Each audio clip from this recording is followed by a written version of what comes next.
Welcome to Globetrotting with Mazwi Shamu, the show that gives you information on where to go, how to go, what to do, and how to do it. We also like to look at various issues within the travel and tourism industry. And my goodness, at the moment, we have so many issues, all most of which have been caused by this COVID environment. So to help me to do that today, I have Dr. Emmanuel Fundira, who is a guru in the travel and tourism industry.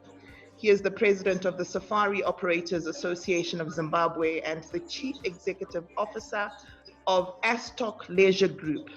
Dr. Fundira, good morning and welcome. Good morning, Mazwi. How are you? Very well, thank you. It's always a pleasure to have you on the travel show. We really value your experience and your expertise. And most of the times, in fact, all the time, not most of the time, it draws clarity for us. I appreciate it. So as we begin today, could you please tell us who Emmanuel Fundira is and how he established himself in the travel and tourism industry? Yes, Mazwi. Emmanuel Fundira is a very simple person with a background in accounting and finance, but who then decided in the early 90s to migrate into tourism and leisure. And my biggest motivation was influence which came from a colleague of mine who I shared a project with when I was researching on my MBA program in the United Kingdom.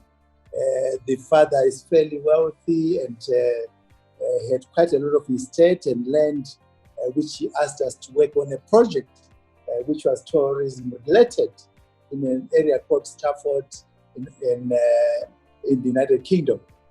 But that then prompted me to say that, look, with the United Kingdom, with limited natural resources, the way they have compared to us, I should take this opportunity and create value out of my own country in Zimbabwe. That's when I came back into Zimbabwe, set myself up in the tourism and leisure industry in the mid-1990s. And from there on, I've never looked back. It's an area which I thoroughly enjoy, which I think has got so much potential. And we really have a competitive advantage as a country because we've got natural endowments which other countries do not have. That's very interesting. And, you know, even though we've got all these great things, like you've just mentioned, like any other country in this world, we've been hit by COVID-19. Do you think, or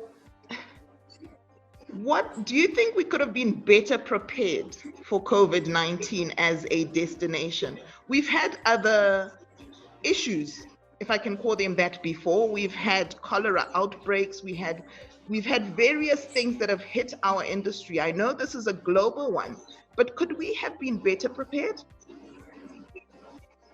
I tell you, Mazwi, I must say, to my surprise, we actually did much better than I expected. Why I say this, Mazwi, I remember at the beginning of the year, we had just come out of our marketing season when I traveled from the United Kingdom and the United States of America, only to find out that in those particular areas, they were not quite sure in terms of whether COVID was going to spread globally.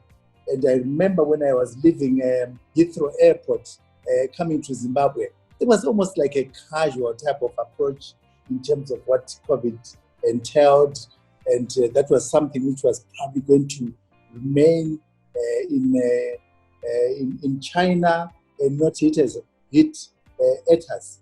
But when I arrived in South Africa and then transiting to Harare, I was pleasantly surprised to see that we're already seized with the pandemic to an extent that there were quite a number of screening processes which were already taking place as early as mid-March. And from there on, come end of March, we were on a lockdown, which was pleasantly surprising. And I must say, to a large extent, that did help quite a lot in terms of averting what could have been a huge disaster. But the other advantage, which I think we have as a country, is that we didn't have a lot of exposure to international travelers directly. I'm talking about areas like Harare or Bulawayo, compared to our neighboring country, South Africa. If you look at South Africa, they're battling now, especially in the Western Cape. Why? Because you got a lot of visitors who go into that particular area, especially the Europeans who always try to avoid the cold part of Europe and come and live 6 months in South Africa and the other 6 months in Europe. And that in itself also attracted quite a lot of transmissions coming into that part of South Africa. So from a preparation point of view, I must say Zimbabwe, we were way ahead in terms of other African countries and even globally. And the results are there to attest this particular statement. Okay, that's very good, and that's very interesting to hear. What came to my mind as you were speaking is the fact that you are very much involved with the safari operators of Zimbabwe. And I know I was reading a little bit on conservation efforts and how they've been hampered because there's no one traveling into the country. And I think what struck me the most was the fact that there was a statement somewhere where someone said that all or most contributions come from tourism. And I thought, that's a disaster at a time like this. What can we do about things like that? Is there anything that can be done in future to try and avert things like this? Well, yes and no. As you know, the COVID-19 is a natural pandemic.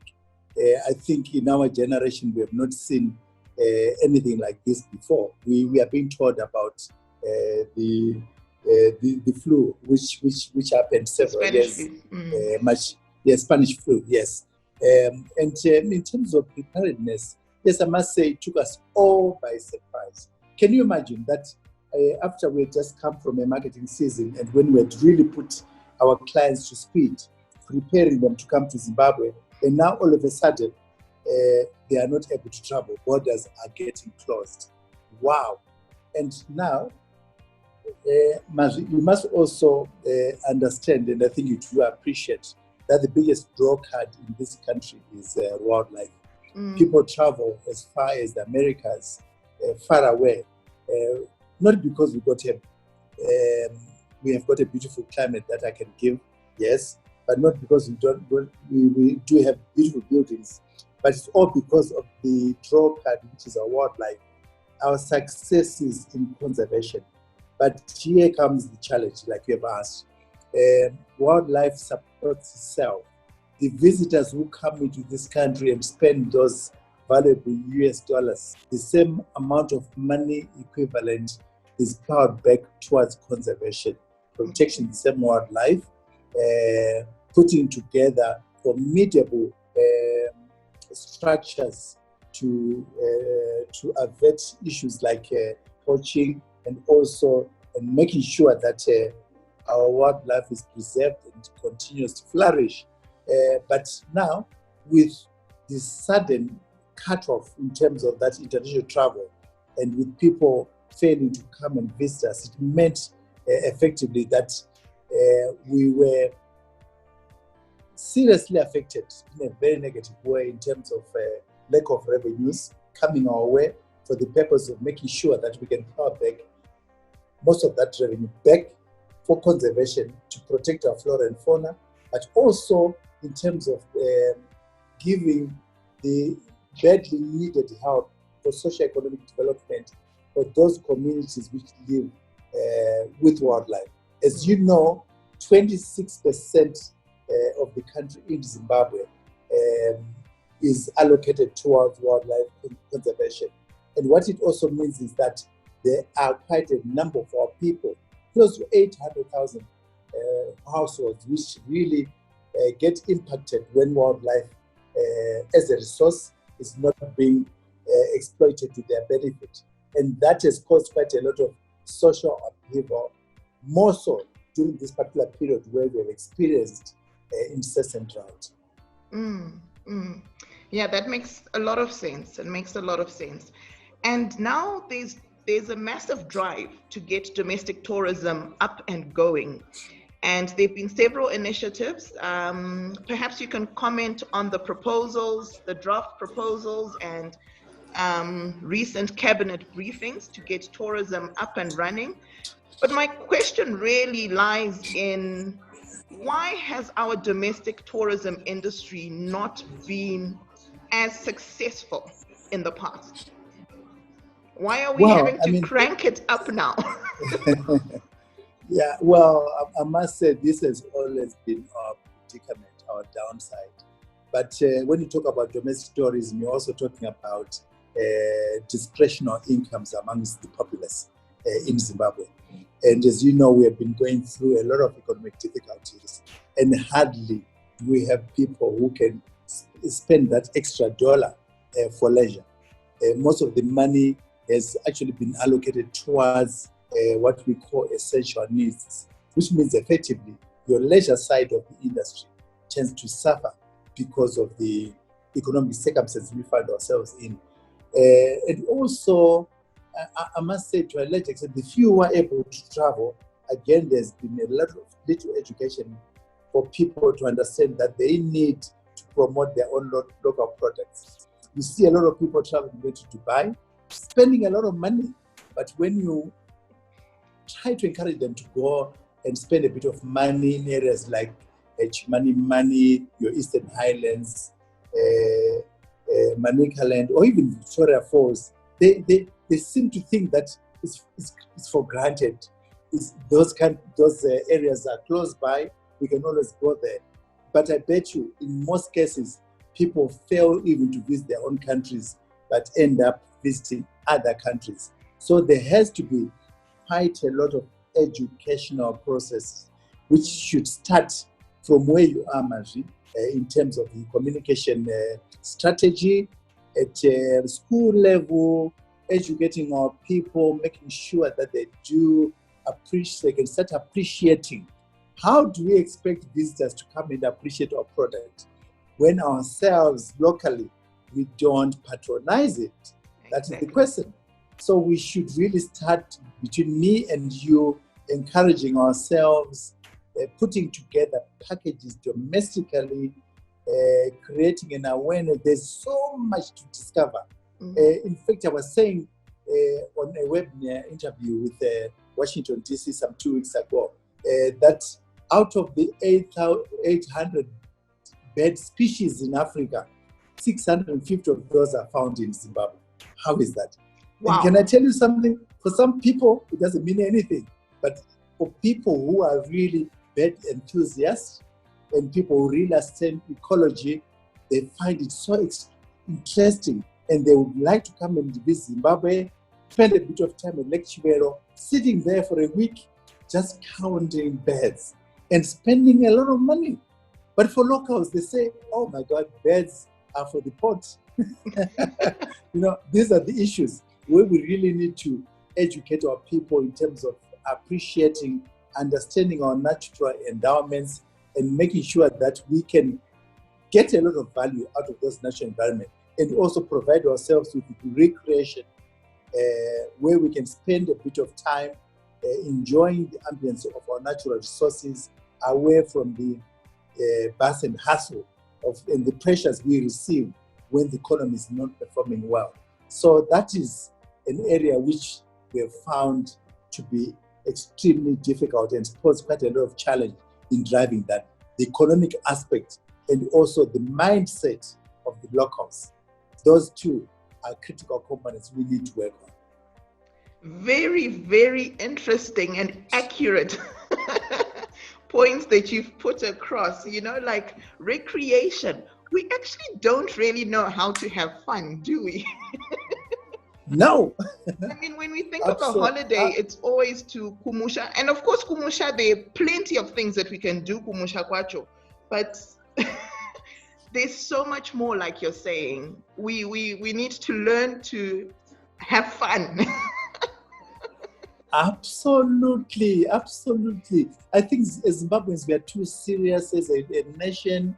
We really don't relax. We don't really get there to free our minds. You know, one thing which I always strive and try to do is to exercise. When you exercise, your mind becomes freer.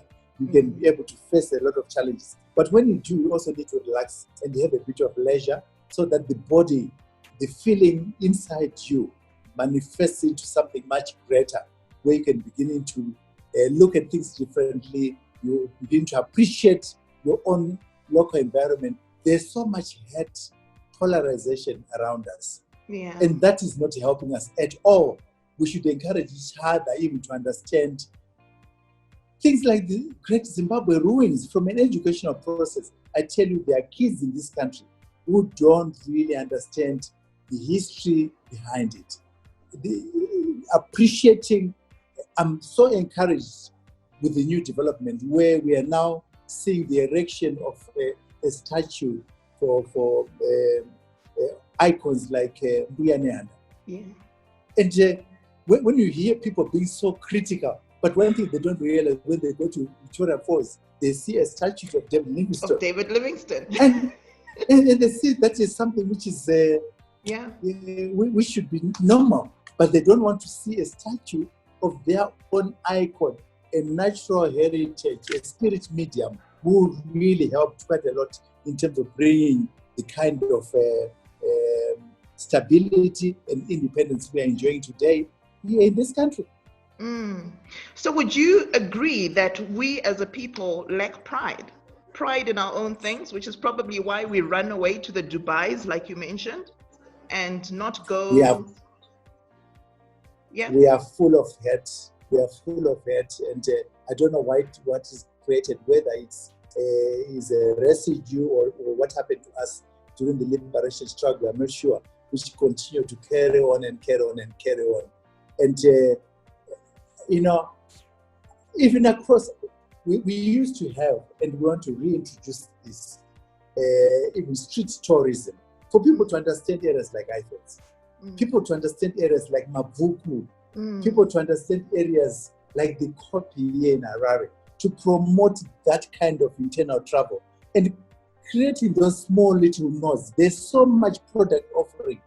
I was in Blue Whale sometime last year, staying at the Holiday Inn, and I was saying to myself, why can't we promote even casual visits where people can go to and see townhouse in Blue Whale? There's so much history around it. You go there, Blue Whale is known for its shabins.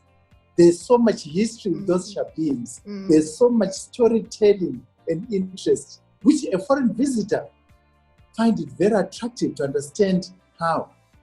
There's a place in Sun City where now they've opened what is called the Shabin. And I tell you, that place is busy during normal periods, where people come in there, they use this type of, the traditional place, Mazwi, if you remember the metal ones, yes, to put their salsa in there and to put their relish and whatever, and they drink their beer from the kind of containers we use in the townships. And that is a kind of a tourism attraction which we should bestow in ourselves and carry forward and make sure that our own people appreciate as much as possible, so that the foreign visitor, when they come in, we are able to put it and structure it in such a way that becomes attractive. So, really, we have a lot of work to do. Yeah, we do. That's interesting, and I'm so excited that you've brought it up. I would like to encourage listeners to go to my website, which is www.mazwishamu.org. Look up the page Backyard Tourism, and everything that Dr. Fundira is talking about is what we're trying to achieve with backyard tourism. What is in your backyard? He spoke about Great Zimbabwe. In my area, I live in Marondera, and just down the road, less than 10 kilometers down the road, there's a structure that is exactly like Great Zimbabwe, but who knew about it? We're also busy trying to do other things when we've got so many great and amazing things within our area. And I'd also like encourage you to go to my social media pages, which are Globetrotting with Mazwi Shamu on Facebook and Instagram. I ran a series on pride, the things that we should be proud of in Zimbabwe. And again, I was excited to hear Dr. Fundira mention some of these things. He mentioned the birds in Zimbabwe. You said 600 and how many out of?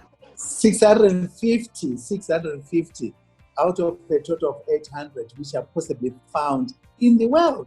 I mean, there you go. There you go. And there are so many other things that we can claim and be so proud of. Thank you for bringing that up, Dr. Fundira. And just as we round off and we round up, you've said a lot of things that we could be doing. What are some of the nuggets that we can use moving forward to map our way forward? And I would also like you to give some advice to tourism operators, particularly the ones that are still starting up. Some of the things that they can do in order to move us forward and propel us forward, regardless of the circumstances that we find ourselves in at the moment.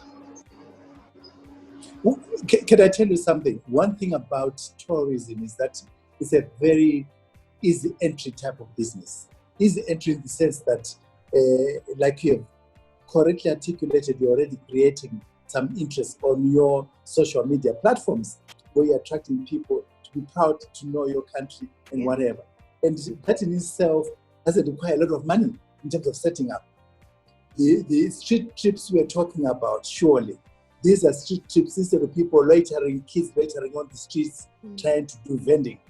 They can be the guides who can take that kind of responsibility to take people around on a guided tour, to see our heroes' acre, to take them to the copy, to talk about the history. There's quite of history in our country, and it just requires unpacking so that we can share it out there. So the entry level doesn't require a lot of resources. It just requires innovativeness, imagination, just being creative and say, look, balancing rocks. A lot of people don't even understand balanced rocks are so close to Harare. And there's so much history in there, and you go there, it's intriguing. But some of those places are being neglected. Why can't we create more products? And these products are created by more and more of us, operators, small and large, coming into the industry. And when you package some of these, you can twin up with the big hotels, where you're now offering the people who are sitting in those hotels, who are, after a busy schedule, they don't know what to do. But if you offer those kind of products, it will create a lot of interest. And when you do that, it also adds a number of days stay in a country. And what effectively that does is that the country ends up earning more and more revenue, and our economic development become prosperous and continues to move in a positive way. So I can say and encourage people that come and join tourism. It's a low level in entry. It just requires your self-initiative, ability to imagine, be innovative, and be creative. Thank you. I love that. I love that. I love that. Thank you so much. Like I said at the beginning, you always bring clarity. Whilst we're panicking and stressing, you come in with your cool tone, full of knowledge, and you put us at ease. And that's exactly what we needed at this particular time. And thank you for taking time out. I know you're a very busy man, and particularly at this time where you're probably also trying to get your organization and everything else running. So I really appreciate you taking time out. Most welcome, Mazwi. It was nice, always nice talking to you, and we hope we talk again soon. Great. This was Globetrotting with Mazwi Shamu. My guest today was Dr. Emmanuel Fundira. And you heard for yourself, someone who's well-versed within the travel and tourism industry, lots of experience and lots of words of advice that we can take forward as we go ahead in this COVID environment, which will hopefully end soon.